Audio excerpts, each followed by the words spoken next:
Et c'est parti pour Planète Marché, une quarantaine de minutes ensemble pour décrypter l'actualité des marchés financiers, parfois aidés d'une compréhension économique ou politique. Pour en parler, nous avons le plaisir d'avoir 3 experts en plateau ce soir. Nous avons le plaisir d'accueillir tout d'abord Alexandre Baradez. Bonsoir Alexandre Baradez. Bonsoir Nicolas. Chef analyste chez IG. À vos côtés, nous avons le plaisir d'accueillir également Marc Riez. Bonsoir Marc Riez. Bonsoir. Vous êtes directeur général de Vega Investment. Nous avons le plaisir d'accueillir également Aymeric Didet. Bonsoir Aymeric Didet. Bonsoir Nicolas. Vous êtes directeur de la gestion de Pergame. Je vous propose de commencer avec vous, Marc Riez. J'ai envie de vous poser une question assez ouverte pour ouvrir cette discussion. Que regarde-t-on à l'heure actuelle sur les marchés financiers ? Quand on est en France, on a les yeux rivés sur un CAC 40 qui traverse une mauvaise passe en lien avec un risque politique. On a regardé pendant des semaines et des mois, si ce n'est des années, les politiques des banques centrales dont on a l'impression que ça devient un sujet, mais pas forcément le premier sujet à l'heure actuelle sur les marchés financiers. On a des marchés américains qui, eux, caracolent, ou en tout cas certaines valeurs parmi les sur les marchés américains caracolent. Qu'est-ce qu'on regarde aujourd'hui quand on veut décrypter ce qui se passe sur les marchés financiers, Marc Riez ? Alors aujourd'hui, comme toujours, pour moi, on regarde quand même d'abord du côté de Wall Street, parce que bien sûr, nous sommes français, bien sûr, nous sommes très concernés par ce qui peut arriver à notre pays, à ce qui peut arriver aux valeurs françaises qui sont cotées et qui, pour certaines, évidemment, sont un peu fragilisées par ce qui est en train de se passer. Mais globalement, la France n'assure pas la marche, malheureusement, jusqu'à preuve du contraire, de l'économie mondiale. L'économie mondiale, c'est d'abord l'économie américaine, et c'est un peu cette dynamique de l'économie américaine qui tracte, en fait, l'ensemble des marchés boursiers, même si localement il peut y avoir des inquiétudes, avec des prises de profit, etc., ponctuelles, mais à la fois les grandes valeurs sont cotées aux États-Unis, les grandes valeurs mondiales, à quelques exceptions près, et puis aussi les grands investisseurs sont américains, et donc beaucoup d'entre eux ne savent même pas localiser la France sur une carte du monde. Et c'est une partie de l'Australie pour certains, pas loin de la Russie, parce qu'ils ont entendu parler de l'Ukraine pour d'autres, Tout ça pour vous dire que nous, gérants, l'Amérique reste la boussole de nos investissements, de nos positions. C'est vrai, vous l'avez dit, que ce que vont faire les banques centrales nous a absolument monopolisé pendant de très longs mois, de longues années. Là, maintenant, on a une idée à peu près claire de ce qui pourrait se faire. On a vu que la Banque centrale européenne a commencé à baisser ses taux, que la Réserve fédérale américaine, qui est quand même l'élément leader, pour le coup, va sans doute attendre après les élections américaines parce que l'économie est solide. Et alors, pour le coup, ça aurait pu être, ce report des baisses des taux de la Réserve fédérale, une raison pour le marché de prendre de vrais profits, de corriger vraiment massivement. Et on voit que c'est pas le cas. Le marché a digéré, en fait, l'information qui était que les 6 baisses de taux qu'il attendait pour 2024, puis 4, puis 2, puis maintenant une seule, c'est finalement intégré assez facilement par le marché. Ça s'est intégré, ça aurait pu générer une vraie correction, ça n'a pas été le cas, et ça n'est pas le cas parce que l'économie américaine montre qu'elle s'en sort pas si mal, elle ralentit, c'est vrai. Bien sûr. On a vu 5,3 de croissance du PIB américain au T3 2023, puis 3,4 au 4e trimestre, puis 1,3 seulement au premier trimestre de cette année, mais on voit qu'il n'y a pas de vrai effondrement de l'économie américaine. On parlait tout à l'heure, Pauline a cité la production industrielle aux États-Unis qui rebondit de 0,9 ce mois-ci. Donc, on voit que l'économie américaine est assez résiliente, malgré tout. Et donc, elle n'a pas besoin de baisse de taux pour repartir. C'est comme ça, finalement, qu'il faut le comprendre. Et qu'elle arrive à s'en sortir malgré des taux élevés. Donc, ça rassure quand même les marchés, oui. Et ils se disent, pour le coup, c'est pas si grave que ça, que ces baisses de taux soient reportées dans le temps, puisque ça ne génère pas, pendant ce temps-là, un effondrement de l'économie. Et ça, c'est un constat qu'on peut faire si on met de côté les 7 magnifiques. Oui, alors évidemment, boursièrement, si on met de côté les 7 magnifiques, la tête du marché américain est beaucoup moins avenante. Mais oui, on voit bien que c'est l'économie au global qui quand même s'en sort pas mal, quoi. Bon, on reviendra peut-être sur les sujets intelligence artificielle dans un instant. Alexandre Baradez, votre analyse également sur la semaine qui vient de s'écouler et mais même question ouverte, puisque c'est vrai qu'on a tendance à aller directement sur le marché français et on va en parler puisqu'il y a quand même un risque politique qui est intégré par le marché, puisque ça fait une semaine, en tout cas ça a duré pendant une semaine. On voit effectivement un CAC 40 qui rebondit légèrement aujourd'hui. Ça n'est qu'une économie, ça n'est qu'un marché dans une économie au sein de la zone euro et qui n'est pas forcément effectivement celle qui tire les marchés financiers. Pour autant, ça reste une grande économie internationale avec un risque. Oui, c'est ça. Et je trouve que c'est une piqûre de rappel. Souvent, on a tendance à dire le CAC 40, c'est pas la France. Et c'est vrai, des LVMH, des Total qui ont une exposition absolument mondiale. On disait, les sujets domestiques, on peut d'emprunter sur l'indice français. Et depuis finalement la crise de la dette en zone euro 2011-2012, on n'avait pas vu de réaction, même dans des seconds tours où l'extrême droite était présente. Il y avait eu très peu de réactions. Donc c'est la première fois depuis la crise de la dette, finalement, qu'on a une réaction du marché action qui est aussi fort, parce qu'on voit que les sujets de fiscalité dans les programmes des opposants ou de ceux qui veulent former une coalition sont assez présents. On reparle de taxes sur les super profits, on reparle de taxes sur les 1% les plus riches ou autres. Donc on voit bien que le regard se tourne vers les banques, vers les valeurs du luxe, vers les valeurs énergie haute. Donc tout le monde a baissé d'un cran parce que finalement on se rend compte que les sujets domestiques peuvent avoir un impact fiscal sur des groupes qui sont pourtant de dimension mondiale. Donc c'est quand même une piqûre de rappel que le CAC, ce n'est pas la France dans l'exposition revenu, chiffre d'affaires, mais c'est en revanche par rapport à la position du siège et donc à la base taxable. Ça, c'est le premier constat. Alors ensuite, il y a quand même je trouve que la réaction du marché est quand même très équilibrée jusqu'à présent. C'est-à-dire qu'on ne peut pas parler de panique non plus. 6% de baisse, on est à -9 sur le CAC depuis le sommet de mai, mais lié à l'événement politique, c'est 6% avec un petit rebond derrière. Et sur le marché obligataire, on voit qu'il y a deux strates. La première couche de risque, elle a été activée, c'est-à-dire on dévie les flux des obligations françaises, on va chercher plutôt les obligations allemandes. Donc c'est ça qui génère l'écart de taux. En tout cas, en fin de semaine. Pardon ? En tout cas, en fin de semaine, en début de semaine, c'était plutôt... Oui. Et en revanche, la deuxième couche qui serait plus problématique, celle-ci n'est pas encore activée et espérons qu'elle ne le soit pas, c'est-à-dire on ne touche pas encore aux obligations françaises trop dans les portefeuilles, c'est-à-dire qu'on les conserve, je pense qu'on les surpondère pas. On les vend pas. Voilà, on ne voit pas parce que le taux 10 ans, au moment où on se parle, on est à nouveau à 3,11, 3,12, c'est exactement le niveau qu'on avait le vendredi avant dissolution. Donc on a fait un aller-retour à 3,30, 3,35 et on est revenu. Donc, et c'est ça qui est intéressant, c'est qu'on a vu du stress effectivement sur cette dette française, finalement on est revenu au même niveau, mais on a vu quand même que maintenant on va quand même sur la dette allemande parce qu'il y a un peu plus de stabilité. En tout cas, vu aujourd'hui par un certain nombre d'investisseurs ou de créanciers. Oui, il y a cet aspect-là. Et il y a un autre marqueur qui est les devises aussi. L'euro ne s'est pas effondré. C'est-à-dire qu'on a eu 1,5% de baisse, grosso modo, la semaine dernière. C'est très limité. 1,5%. On a parfois des phases comme ça sur des simples deltas de chiffres Europe-US. Donc, c'est pas un mouvement non plus d'aversion à l'Europe. Donc, à ce stade, je trouve que la réaction est plutôt bien mesurée. Simplement, il y a quelque chose ça interpelle. J'ai pas la réponse, mais on a des écarts de volatilité qui sont quand même assez significatifs désormais entre les marchés européens et les marchés américains sur la partie action. On est monté en gros à 22 de volatilité en Europe. C'est pas la panique encore une fois, mais les US, eux, très bien, ils sont indestructibles. C'est-à-dire que les hausses de taux soient pricées, ensuite divisées par 6, que la Fed soit plus accommodante, plus hawkish, que les stats soient à mon avis plus forts, moins. On a l'impression que tout est argument. Et là récemment encore, valeur refuge US. Regardez, le dollar est acheté, les valeurs US sont achetées parce que c'est instable en Europe.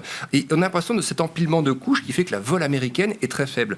Seulement dans l'histoire graphique, ce que la graphique nous montre, c'est que quand la vol progresse d'un côté, soit US, soit Europe, normalement l'autre indice de vol a tendance à suivre. Je ne dis pas que la même puissance, mais le momentum est quand même le même. Et là, on a vraiment une divergence de momentum. Donc, soit, et espérons que ça se passe comme ça, la vol Europe retombe d'un coup parce qu'on est rassuré par tout cet aspect politique. Le 8 juillet. Voilà. Soit il n'y aura pas trop le choix. C'est la vol US qui va devoir rattraper un peu son retard. Et si on se souvient, je m'arrête là-dessus, en 2011, c'était vraiment la panique 2011. C'était pas la situation actuelle. Mais le S&P avait quand même lâché entre le mois de mai et le plus bas d'octobre 20%. Avant de se reprendre. Après, c'était reparti très vite. Mais il y avait quand même 20% de baisse du S&P sur l'épisode européen. Donc, je me dis à quel moment les US ils doivent embrayer. Je dirais que c'est plutôt là que ça doit se passer maintenant, peut-être se couvrir un petit peu, ou alors, effectivement, on est très vite rassuré sur l'Europe. Mais à un moment donné, cette divergence de volatilité, dans l'histoire, on voit qu'elle n'a pas vocation à durer. Un mot encore sur cette situation française dans un contexte européen. Alors, on parle des marchés actions, des marchés obligataires. On parle effectivement d'un risque politique pricé par les marchés qui pourrait avoir une incidence sur l'économie française. Est-ce que c'est un risque franco-français ou est-ce que ça devient un risque européen si jamais, en fonction d'un résultat de l'élection le 8 mai prochain ? J'ai l'impression que tous les sujets nationaux, surtout quand ça concerne les top 3, Allemagne, France, Italie, automatiquement c'est des sujets européens parce que se posent des questions de géopolitique, se posent des questions d'intégration européenne, de budget européen, d'investissement, de repli sur soi, de position par rapport à la Chine. Enfin, tous les sujets aujourd'hui se font à l'échelle européenne, tout est négocié à l'échelle européenne et tant mieux. Donc c'est forcément un sujet européen. Mais ce qui est rassurant encore une fois à ce stade, c'est que par exemple les spreads sur l'Italie, ça a un peu bougé, on est monté à 140, 50 points de base. On rappelle qu'à l'époque de la crise de la dette en zone euro, c'était 550 points de base entre le Bund et le BTP, donc les obligations italiennes. Donc on voit bien qu'on n'est pas dans la panique, mais on price, on intègre une forme de risque. Aymeric Didet, bon, j'ai commencé avec une question ouverte et finalement j'arrive quand même sur le sujet, sur le sujet France, sur le sujet CAC 40. On entend, et j'ai entendu d'ailleurs hier dans cette émission, plusieurs invités dire bon, les États-Unis ont eu le risque de l'élection de Donald Trump. On avait annoncé que les marchés financiers le vivraient mal, ça n'a pas duré si longtemps que ça. On a eu le Brexit au Royaume-Uni. Plus récemment, on a eu l'élection de Meloni en Italie. Est-ce que c'est notre moment à nous en France de, je cite, un rejet d'une mondialisation ou de certaines élites, et que finalement, derrière, les marchés financiers s'adapteront et peut-être que la politique aussi s'adaptera et on finira par trouver un équilibre qui fonctionnera comme ce qu'on a pu voir dans d'autres pays? Alors aujourd'hui, en tout cas, on a les triptyques qui marchent bien, c'est-à-dire incertitude, volatilité, baisse des marchés. Ça, on a eu le triptyque classique et ça s'est fait en effet de manière extrêmement organisée. C'est ça qui est assez intéressant, c'est que oui, on a de la baisse assez importante puisqu'on revient à zéro sur le CAC 40 par exemple, mais quelque part d'une façon assez organisée sans qu'il y ait de dislocation de marché. Ça, c'est quelque chose d'important. Donc aujourd'hui, on a un peu quelque chose qui est quelque part un peu rassurant par rapport à l'évolution et au fonctionnement de l'économie et du marché. C'est-à-dire qu'il y a l'incertitude, oui, ça c'est clair. Elle va avoir éventuellement des conséquences, peut-être, parce qu'au final, on est souvent, quand on parle de politique et de géopolitique, dans du bruit sur les marchés financiers, parce que justement, on est dans des systèmes organisés, dans des démocraties qui ont des règles et qui sont aujourd'hui globalisées dans un monde qui est bien organisé. C'est-à-dire qu'on a des règles européennes, des règles budgétaires. Alors certains voudront éventuellement les adapter, en sortir ou autres, mais clairement, pour le moment, il y a des règles et elles sont appliquées. Regardez ce qui s'est passé en Italie ou dans d'autres pays d'Europe qui ont vu des partis divers extrêmes éventuellement arriver au pouvoir. Au final, la croissance des entreprises est repartie de l'avant et ça n'a pas empêché les entreprises de repartir de l'avant, et notamment les marchés financiers actions. Donc ça, c'est plutôt des points positifs pour l'investisseur, que ce soit l'investisseur en actions évidemment, mais aussi pour l'investisseur en obligations. On l'a vu, il y a des petits écartements de spread de crédit, donc qui montrent là aussi que cette incertitude existe, mais au final, pour le moment, ça se fait dans des marchés qui sont plutôt organisés, dans des évolutions organisées. 70 points de base entre l'OAT et le Bund, c'est un petit écartement suffisant pour alerter, mais... C'est un écartement qu'il faut regarder, qu'il faut suivre, qu'il faut évidemment monitorer tous les jours, mais vous regardez aujourd'hui où on a des marchés qui semblent se stabiliser, il n'y a pas eu d'écartement aujourd'hui des spreads de crédit. Donc c'est là où aujourd'hui, pour le moment en tout cas, on ne sait pas de quoi demain est fait évidemment, mais en tout cas pour le moment ça se fait dans des niveaux qui sont quelque part logiques, rationnels et quelque part un tout petit peu rassurants. On parlait tout à l'heure de l'élection de Donald Trump. Tous les économistes ont dit que ça va être une catastrophe, un marasme économique après si Trump est élu. Moi, je veux bien des marasmes économiques avec une croissance telle qu'on a connue aux États-Unis pour l'Europe. Aujourd'hui, quand on voit l'état de l'Europe par rapport à sa croissance réelle, et on en revient au sujet des banques centrales, on a un retard qui est quand même colossal dans la croissance européenne. Donc de temps en temps, on va dire que ce qui était prévu par les économistes ne se déroule pas forcément comme l'économie va vraiment évoluer. Donc c'est pour ça qu'on regardera un tout petit peu plus avec une échelle de temps un peu plus longue et se dire est-ce qu'aujourd'hui, avec un recul des marchés tel qu'on a connu, on n'a pas envie de remettre, en tout cas, un peu de risque sur certaines valeurs qui sont très internationales, parce qu'on le disait, les valeurs du CAC 40, aujourd'hui, le chiffre d'affaires des sociétés du CAC liées à l'économie française, c'est 15%. Oui, c'est ça. Au final... Donc une exposition à la France pas si énorme, globalement. Et ça se retrouve dans les indices, puisque le CAC a perdu 6. Vous regardez l'économie des petites capitalisations, celles qui sont pour le coup beaucoup plus liées à l'économie française, ces valeurs-là, elles ont perdu 11%. Les small cap, l'indice small français a perdu 11% la semaine dernière. Donc, encore une fois, ça se fait avec, dans des marchés qui ne sont pas disloqués. Et ça, quelque part, pour l'investisseur qui a un horizon de placement un tout petit peu plus long et qui est capable de subir cette volatilité, ça peut être évidemment potentiellement des moments de faire des arbitrages et d'aller sur des valeurs, grandes, belles valeurs solides qui peuvent passer ce type de crise sans souci. Je reste sur le risque politique, et je vais même aller sur le politique, ou en tout cas sur les déclarations politiques. Bruno Le Maire qui annonce que si tel ou tel parti passe, enfin en tout cas a suffisamment de députés lors de l'élection législative, on parle de crise financière en France. Là pareil, on est dans le domaine du bruit, de la déclaration politique, mais les marchés financiers sont plus solides et plus sereins. On est surtout dans le domaine de l'incertitude, parce qu'aujourd'hui on ne sait pas qui va être élu, on n'en a aucune idée. Dire qu'il va y avoir une crise politique, encore une fois on est dans des marchés qui sont organisés, avec des limites budgétaires qui sont fixées par l'Europe, et des lois qui ne sont pas votées uniquement par l'Assemblée, mais aussi le Sénat. Donc il y a des institutions financières en France, et l'Italie d'ailleurs nous l'a prouvé. On peut avoir des volontés, des programmes, des effets d'annonce par les politiques, qui sont quand même des spécialistes, tous bords confondus évidemment, à annoncer tout et son contraire. Donc clairement, ils peuvent annoncer tout ce qu'ils veulent. Ce qui compte à la fin de la journée, notamment pour l'investisseur, c'est j'investis dans une entreprise ou dans la dette d'une entreprise. Est-ce qu'elle va être capable de me rembourser pour l'entreprise, pour celui qui investit dans la dette d'entreprise, ou l'actionnaire, est-ce que l'entreprise va dégager des bénéfices, va croître, et ça aujourd'hui ce sont des entreprises pour beaucoup qui sont privées. Donc aujourd'hui, on reste et on s'accroche quand même au pragmatisme des marchés financiers, et sur des marchés qui, encore une fois, fonctionnent, en tout cas encore aujourd'hui, de manière tout ce qu'il y a de plus normaux, même s'il y a de la volatilité de court terme. Marc Riez, oui. Si on regarde la dette française, donc spread, écartement des spreads entre la France et l'Allemagne. La France se rapproche d'autres pays périphériques. Ah oui, qui ont fait des réformes, eux. Qui ont fait des réformes.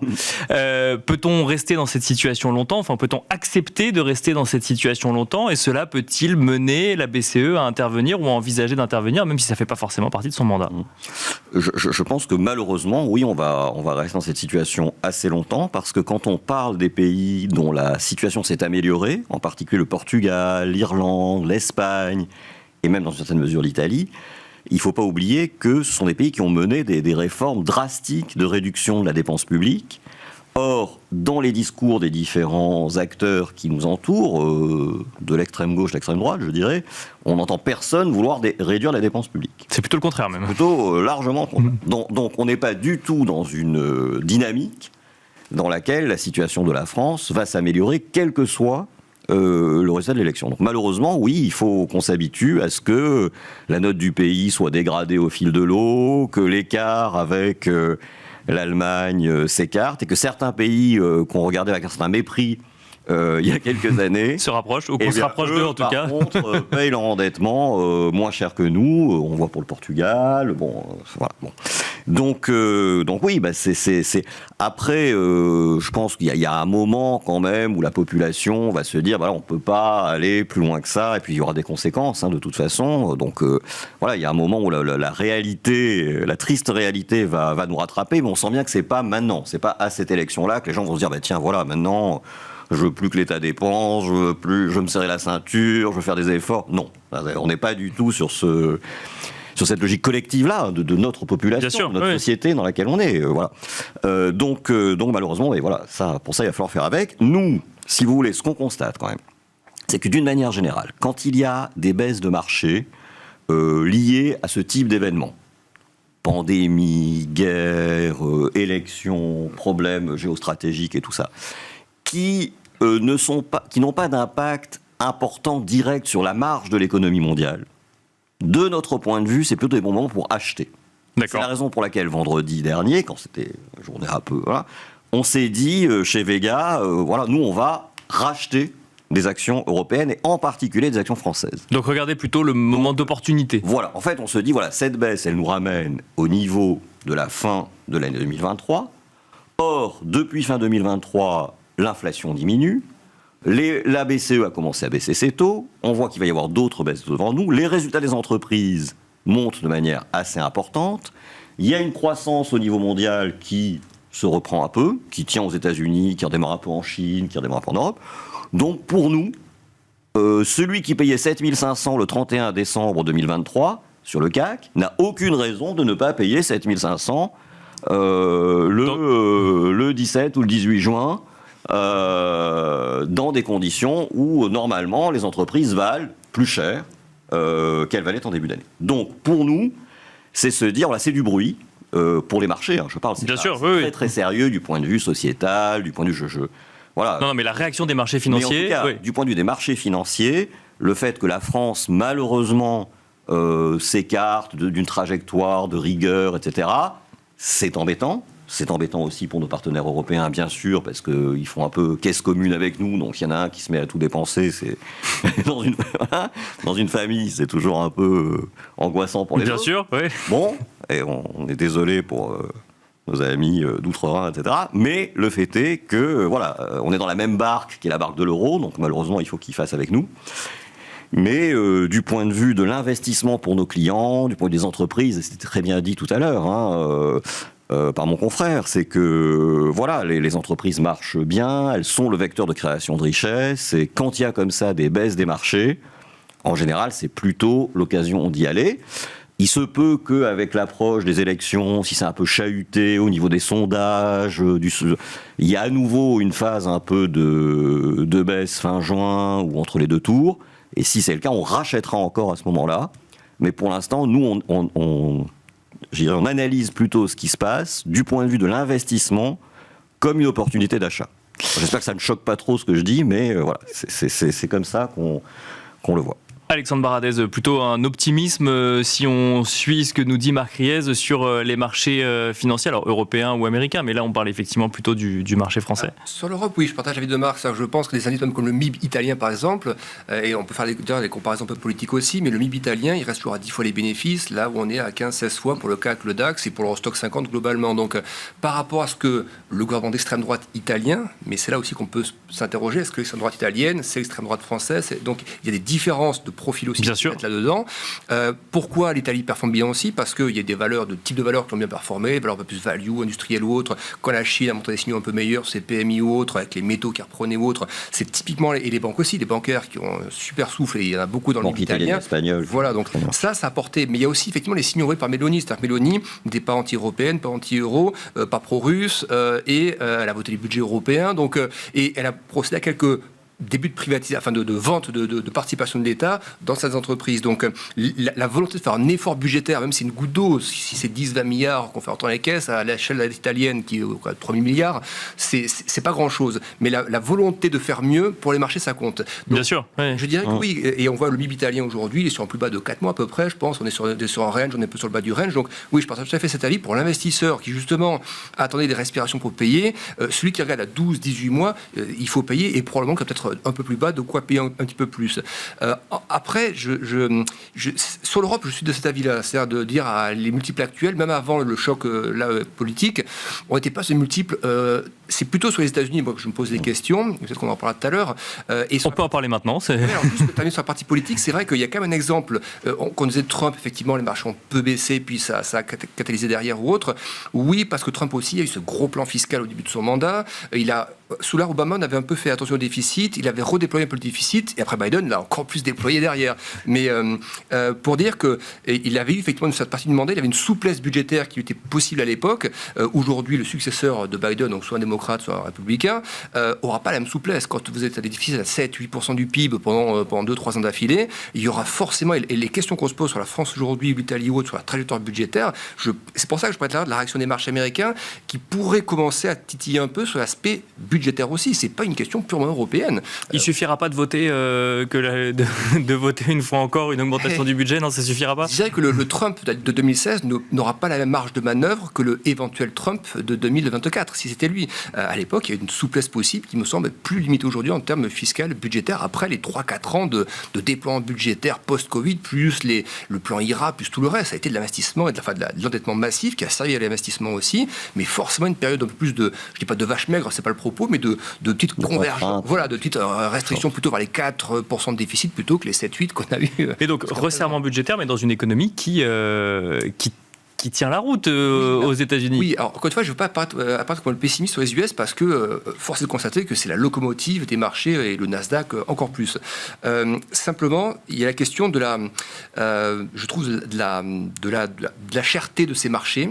Quand on regarde les références historiques, c'est sans parler juste des 6 derniers mois, à 21 fois les bénéfices anticipés pour le SP500, c'est le niveau actuel. On a connu avant cela que 2 phases ont été plus chères. 23 fois les bénéfices post-Covid, mais des taux à zéro, liquidité à gogo. Et ensuite, il faut remonter à 2001, pour être à 26 fois les bénéfices, et Nasdaq était beaucoup plus haut aussi en termes de multiples, mais si on prend le S&P, on a beau dire les boîtes faisaient moins de bénéfices, c'est les ratios, court-bénéfice, c'est un ratio. Donc on était à 25,5, 26 fois en 2000 avant que la bulle n'éclate. Donc 21 fois, et post-subprime, au plus bas, c'était à 9 fois et demi les bénéfices.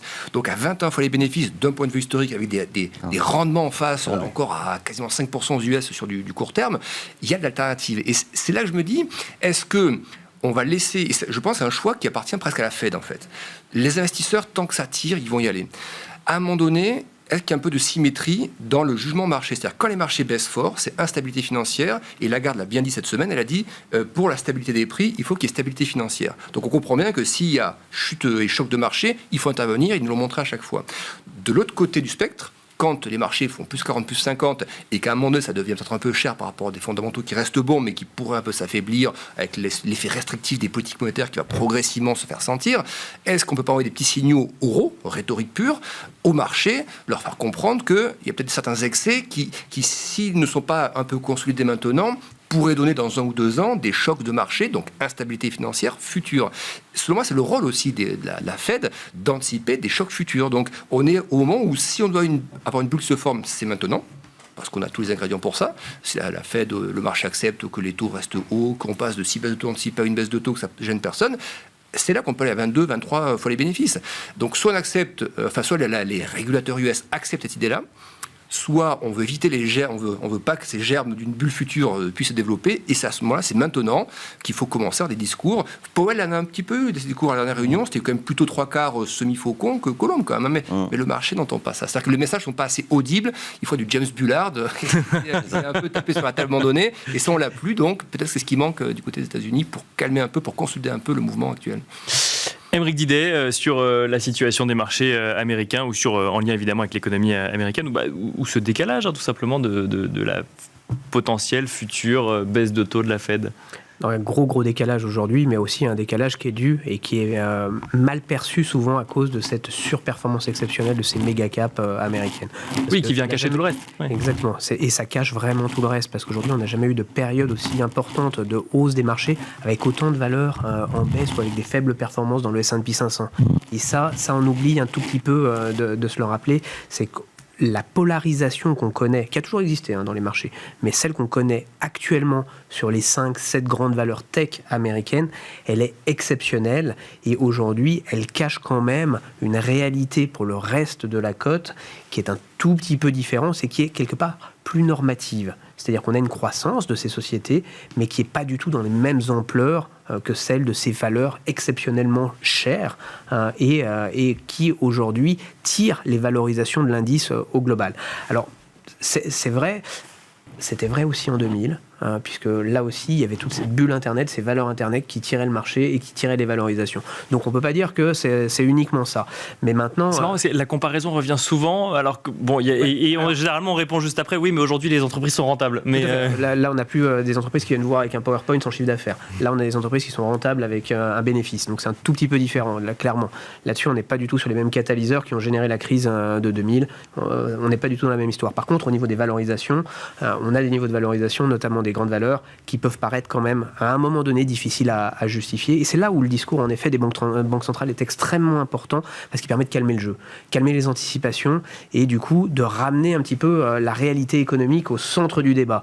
C'est ce qui permettra à la Fed, ce qui a permis à la Fed de maintenir des taux assez élevés, même si ça lui pose un énorme problème, parce qu'aux États-Unis, d'avoir des taux au-dessus de 5, faut pas rêver, ça coûte cher quand on a le déficit qu'on a et qu'on a la dette qu'on a, en termes de remboursement de la dette, de remboursement des taux d'intérêt, donc de la charge d'intérêt de la dette.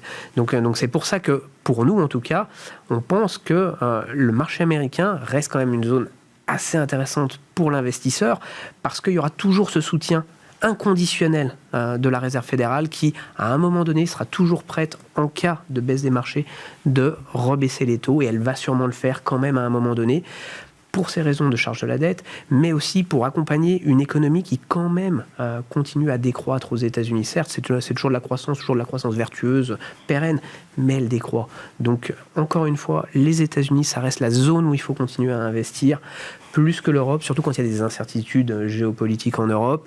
On va continuer à privilégier... En Europe, alors effectivement, il y a effectivement d'autres pays qui... France, donc Europe. France, donc Europe, d'accord. Donc Europe. Donc on est quand même sur un des pays qui est fondateur de l'Europe. Donc en effet, ça, on l'a dit tout à l'heure, ça touche et ça peut impacter l'Europe d'un point de vue un peu plus large.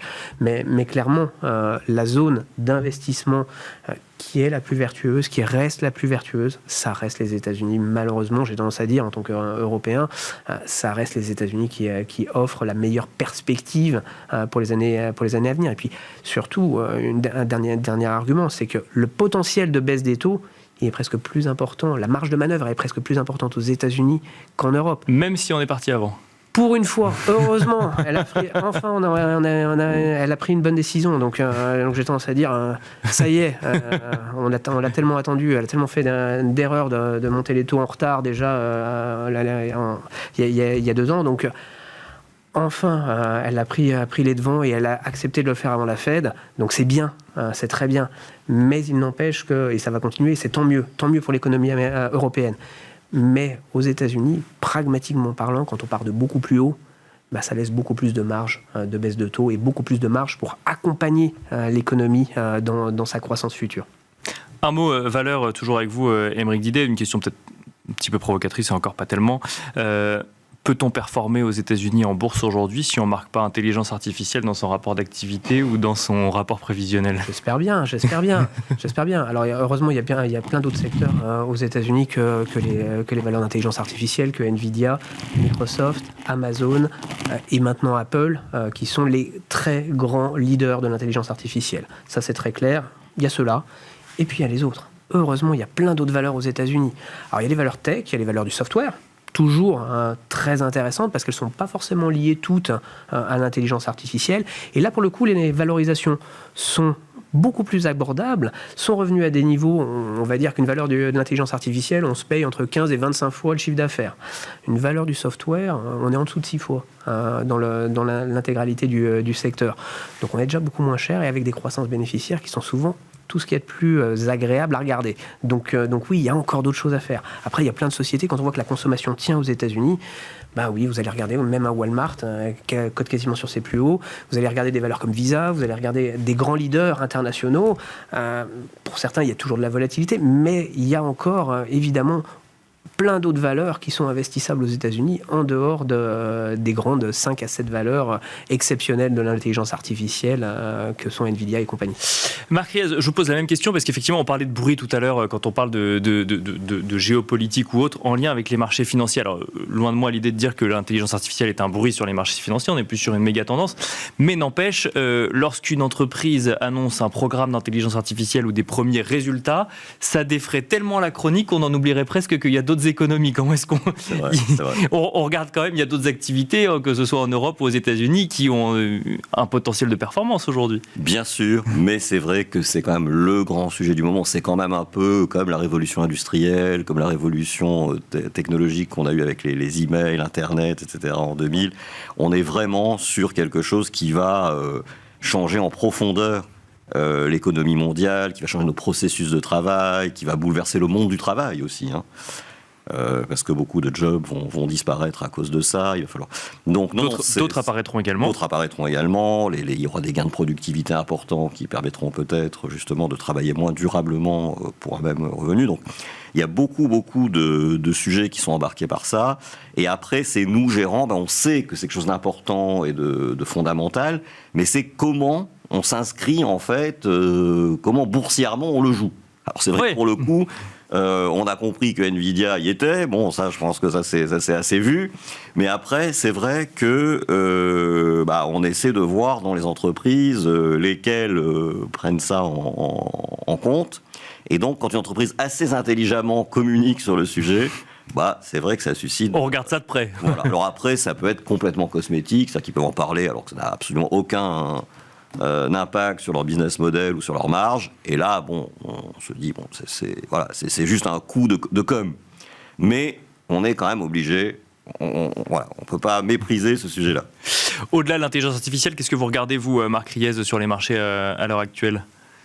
Nous, en fait, donc, on a été beaucoup sur la technologie, on a été beaucoup sur la santé ces derniers temps également, puisque vous avez vu qu'il s'est passé aussi des découvertes majeures sur les sujets de l'obésité. Bien sûr. Voilà, avec Novo Nordisk, avec Eli Lilly, toutes ces valeurs-là. Et puis, on essaie aussi d'être sur des valeurs qui jouent cette transition énergétique. Alors, notamment dans nos portefeuilles, très souvent, la plus grosse ligne de nos portefeuilles, c'est Schneider Electric. D'accord. Ouais. Dont on parlait aujourd'hui justement sur le côté data center, en lien avec l'intelligence artificielle. Voilà, pour les data centers, mais c'est vrai que c'est un leader mondial de la transition énergétique et de la gestion de l'électricité. Et pour le coup, ça fait partie des grandes valeurs. Et puis, on a traditionnellement dans nos portefeuilles des valeurs du luxe qui ont pas mal souffert quand même ces derniers mois, notamment vous avez vu que LVMH est revenu vers 700 €, et là encore, vers 700 €, ça nous paraît intéressant à regarder, même si on est dans une phase un peu de correction, mais ça fait partie des choses qui font partie de nos grosses positions dans nos portefeuilles. Le risque politique dont on parlait tout à l'heure, il a un impact sur les valeurs en lien avec la transition énergétique, justement, avec cette...